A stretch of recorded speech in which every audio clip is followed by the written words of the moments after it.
আমাদের বিরুদ্ধে যারা মামলা দিয়েছে, আমার মনে হয় এই জুলুমের জালেমকে মাফ করে দেওয়া মানে মুসলিমের উপর অবিচার করা, যেন ওরাও যেন এই স্বাদ পায়, যেন ওদের নামে এরকম মামলা দেওয়া দরকার। কারণ ওদের নামে মিথ্যা সত্য মামলাগুলো দিলেই ওরা অন্তত শাস্তি পাবে। ন্যায় বিচার প্রতিষ্ঠার জন্য এটা দরকার। যারা আছেন আগামীতে এরকম কোনো দুঃসাহস যেন কেউ না দেখায়, তারা একটা যুগান্তকারী পদক্ষেপ সামনে নেওয়ার। আমাদের সন্ত্রাস বিরোধী আইনে 6টি সংগঠনের নিষিদ্ধ সংগঠনের কথা বলা আছে। সেই সংগঠনের মধ্যে সর্বশেষ যে সংগঠনটি সেটি হচ্ছে আনসার আল ইসলাম। যে আনসার আল ইসলামে বাংলাদেশে আসলে কোনো কমিটি নেই, এটি একটি অবয়ব দেওয়ার জন্য এমন একটি সংগঠনকে ওনারা দাঁড় করিয়েছেন। সে কাল্পনিক একটি সংগঠনের নাম দিয়ে ওনাদেরকে এই মামলা অন্তর্ভুক্ত আসামি করা হয়েছে এবং এখানে 4 জনকে এজাহারভুক্ত আসামি করা হয়েছে। আর বাকি যারা আছে 9 জন আসামি আছেন, বাকিদেরকে চার্জশিটভুক্ত করা হয়েছে।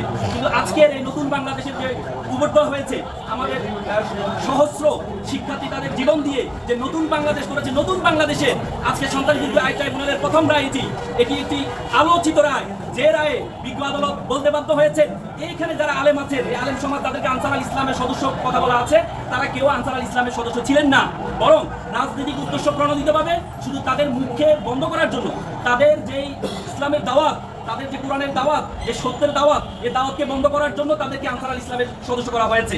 আজকে মামলাটি অব্যাহতির আবেদন আমরা করেছিলাম। এখানে বিজ্ঞ সিনিয়র আইনজীবীরা আছেন, আমাদের আজিমুদ্দিন শিমুল স্যার আছেন, এখানে রঘুরুজ্জামান ভাই আছেন, অনেক সিনিয়র আইনজীবী এখানে ছিলেন। আমরা প্রত্যেকের দায় থেকে আলেম সমাজের পক্ষ থেকে আমরা দাঁড়িয়েছিলাম।